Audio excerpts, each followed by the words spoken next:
ভারতকে খুশি করতেই কি এনসিপির উপর আক্রমণ করছে বিএনপি ছাত্রদল?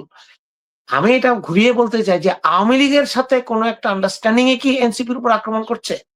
এনসিপি দলটা থাকলে কি বা না থাকলে কি? বিএনপির মতো একটা এত বড় একটা দল মাত্র 5 মাস হয়েছে ক্ষমতায়, 5.5 মাস। এর মধ্যে আমরা কেন তাদেরকে পথসভা করতে দিচ্ছি না? তাদের বক্তব্যের জন্য বক্তব্য আমাদেরকে গালি দিয়েছে। তো তাদের অপরাধ কি? শেখ হাসিনাকে বাংলাদেশ থেকে বিতাড়িত করা কি তাদের অপরাধ? তাদের অপরাধ কি 5ই আগস্টের পরের দিন বেগম খালেদা জিয়াকে জেল থেকে সেই বন্দি অবস্থা থেকে মুক্ত করা কি তাদের অপরাধ ছিল?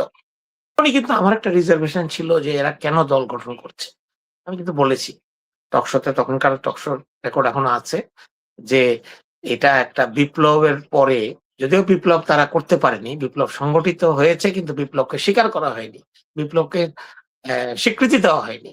কারণ বিপ্লবকে যখন আপনি অর্ধেক অবস্থায় ছেড়ে দেবেন, সেই বিপ্লবের প্রতি বিপ্লবী কর্মকাণ্ড হবে এবং হয়েছে বিশ্বের বিভিন্ন জায়গাতে, এটাই হয়েছে। তারপর তারা যখন দল গঠন করলো, বলা হয়ে থাকে সরকারি পৃষ্ঠপোষকতায়, সেটাও কিন্তু আমি বলেছি যে এই দলটা এখন গঠন করার কোনো ইয়ে নেই। কারণ আপনি যখন দল গঠন করবেন এবং রাজনীতিতে অংশগ্রহণ করবেন, পরবর্তীতে সংসদ নির্বাচন করবেন, তখন কিন্তু আপনি কিন্তু আর সেই বিপ্লবী যে চরিত্রটা, এটা কিন্তু হারিয়ে ফেলবেন। এই প্রসঙ্গে কিন্তু আমি একটা কথা বলতে চাই, ঐতিহাসিক একটা ঘটনা মনে করাতে চাই যারা দেখছেন তাদের কাছে, যা নতুন প্রজন্মের কাছে।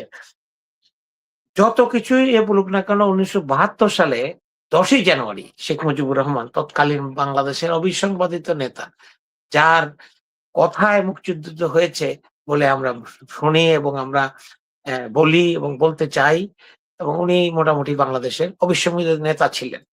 কিন্তু উনিও পাকিস্তানে চলে যান, ওখানে উনি স্বেচ্ছাবন্দিত্ব বরণ করেন। তারপরে কিন্তু উনি ফিরে আসলেন।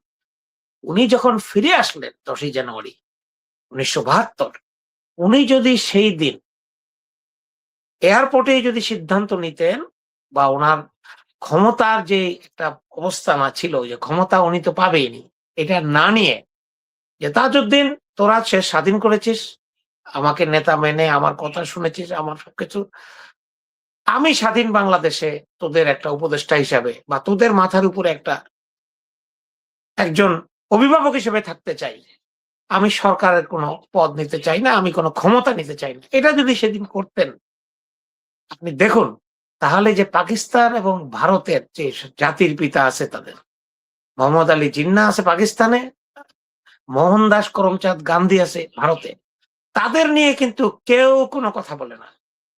তাদের যে দল ছিল সেই দল যদি বিলুপ্ত হয়ে যায়, নাও থাকে, এমনকি গান্ধীকে হত্যা করা হয়েছে, সেই উগ্রবাদী হিন্দুরা হত্যা করেছে, তারপরেও তার জাতির পিতা নিয়ে কিন্তু কোনো বিতর্ক সৃষ্টি হয়নি, কোনোদিন হবেও না। কেন? ওনারা স্বাধীনতা সংগ্রাম বলেন, দেশের স্বাধীনতা অর্জনে বলেন অবদান রেখেছেন, এবং তার পরবর্তীতে যখন দেশ হয়ে গেছে কিছুদিন পর্যন্ত, তারপরে কিন্তু ওনারা ক্ষমতায় থাকেননি। গান্ধী কিন্তু কখনোই ভারতের প্রধানমন্ত্রী হননি, ভারতের প্রেসিডেন্ট হননি, ভারতের কিছুই হননি, কিন্তু সর্বোচ্চ ক্ষমতায়, যেমন ইরানের সেই ধর্মীয় নেতা আছে, সর্বোচ্চ ক্ষমতার অধিকারী, কিন্তু প্রেসিডেন্ট না, প্রধানমন্ত্রীও না। সে ধরনের একটা পোস্ট যদি শেখ মুজিবুর রহমান নিতেন, তাহলে কিন্তু আজকে বাংলাদেশের ইতিহাসটা অন্যভাবে লেখা হতো। কিন্তু ক্ষমতার লোভ, ক্ষমতায় যাওয়া সবাই চায়। এনসিপিও কিন্তু ছোট পরিসরে সেম ভুলটা করেছে।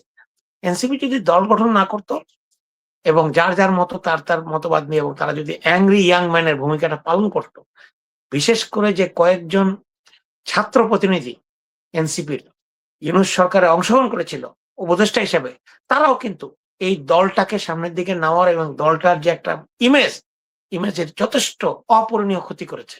কারণ তাদের ব্যাপারে স্বাভাবিক বিভিন্ন দুর্নীতির অভিযোগ এসেছে, এবং সেই অভিযোগগুলো কিন্তু এনসিপি কে, নতুন দলটাকে দায় পেতে নিতে হয়েছে এবং হয়।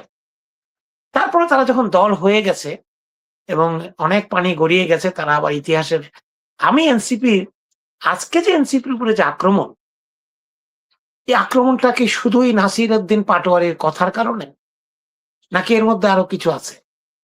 কারণ গত 17 বছর হাসিনার আমলে 2005 5ই জুলাই আগস্ট পর্যন্ত আমরা কিন্তু প্রতিটি কথা, প্রতিটি বক্তব্য শেখ হাসিনা এবং তার দলের এবং তার যে চামচারা ছিল তাদের বক্তব্যে আমরা একটা কথা কিন্তু একেবারে টুইন একটা শব্দ কিন্তু তারা যুগল শব্দ ডিকশনারিতে সৃষ্টি হয়েছে, বিএনপি জামাত। যখনই বিএনপির কথা বলবে তখনই জামাতের কথা বলবে।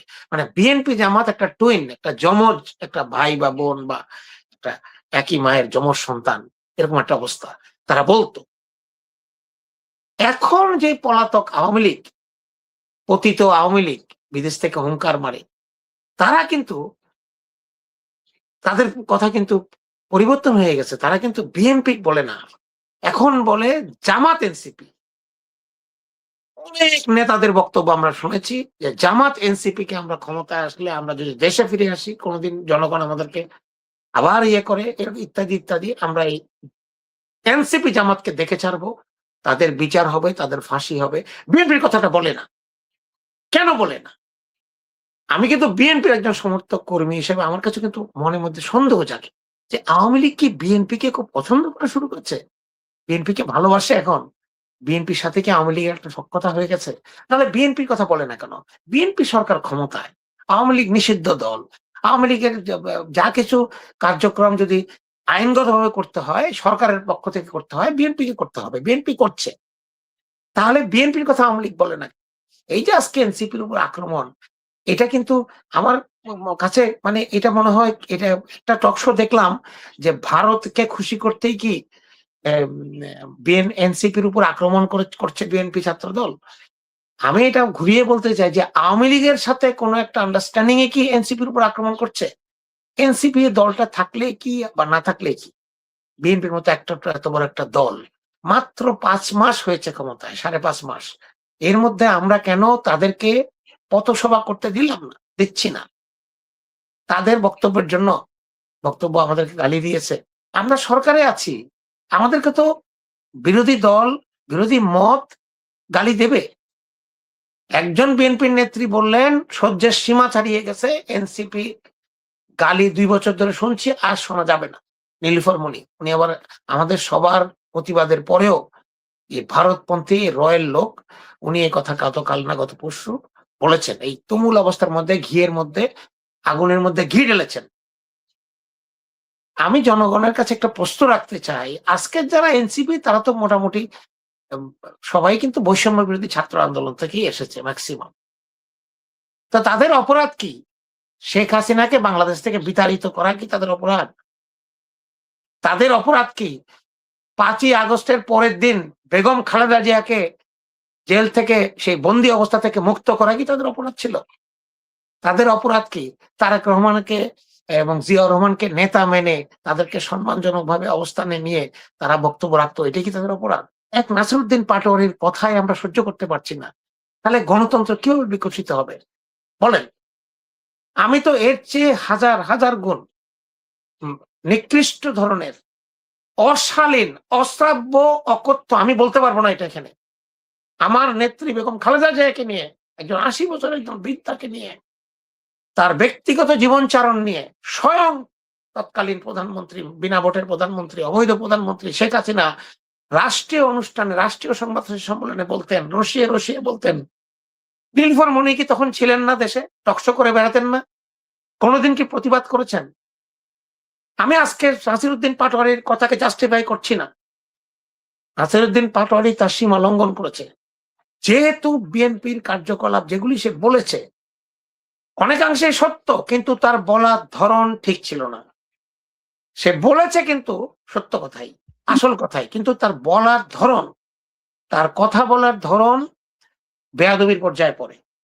সুন্দরভাবে গুছিয়ে আস্তে নাহিদ যেভাবে কথা বলে সেভাবে কিন্তু বলতে পারতো না, বলে সে সেই পলিটিক্যাল রেটরিকের মতো সে একজন পরিচিত হতে চায় এবং মানুষ তাকে, বিএনপির লোকজন তাকে পছন্দ করুক, গালাগালি করুক, এটাই কি সে চায়? আমি তার কাছে অনুরোধ করব সে যেন তার মুখটা একটু বন্ধ রাখে কিছুদিন। তার মানে এই না নাসিরউদ্দিন পাটোয়ারি সত্য কথা, বাংলাদেশের যে অন্যায় অবিচার হবে, বাংলাদেশের যদি কোনো গণতন্ত্রের বিরুদ্ধে কাজ হয় সেটা বলবে না, বলবে কিন্তু শালীনতার সাথে। আপনি কাউকে আপনার উপর আঘাত করার সুযোগ দেবেন না। কালকে বিরানি আলম এক টক শোতে বলেছে, আমি ভিডিওটা দেখেছি এবং ভিডিওটা আমার কাছে আছে, যে নাসিরউদ্দিন পাটোয়ারিকে কেন পেটানো হচ্ছে, তার প্রতি কিসের আক্রোশ, কেন? সে নাকি গোপালগঞ্জে গিয়ে শেখ মুজিবের নামে নাকি সে খারাপ কথা বলেছে, শেখ মুজিবকে নিন্দা করেছে। তারপরে ওই যে কক্সবাজারে গিয়ে আমাদের অতি বিজ্ঞ সংবিধান বিশেষজ্ঞ ভারত ফেরত সালাউদ্দিন আহমেদের নাকি সে অশালীন বক্তব্য করেছে। এইসব কারণে নাকি তাকে নাকি বিএনপির নেতাকর্মীরা ক্ষুব্ধ হয়ে তাকে পেটাচ্ছে। সুন্দর যুক্তি। তাই আমি নাসিরুদ্দিন পাচৌরিকে বলবো, আপনি কথা বলা বন্ধ করেন, শালীনভাবে কথা বলেন, কাউকে ব্যক্তিগত আক্রমণ করবেন না। এটা আপনার উপর আক্রমণ, আপনার দলের উপর আক্রমণ, আপনার গণতান্ত্রিক অগ্রযাত্রাকে বাধাগ্রস্ত করতে একটা সুযোগ সৃষ্টি হবে। কারণ যখনই কিছু বলা হয়, কেন করছেন ভাই, সে বেয়াদব, সে তারেক রহমানকে পর্যন্ত ইনসাল্ট করেছে, খারাপ কথা বলেছে, এই কথাগুলো আমরা শুনতে চাই না।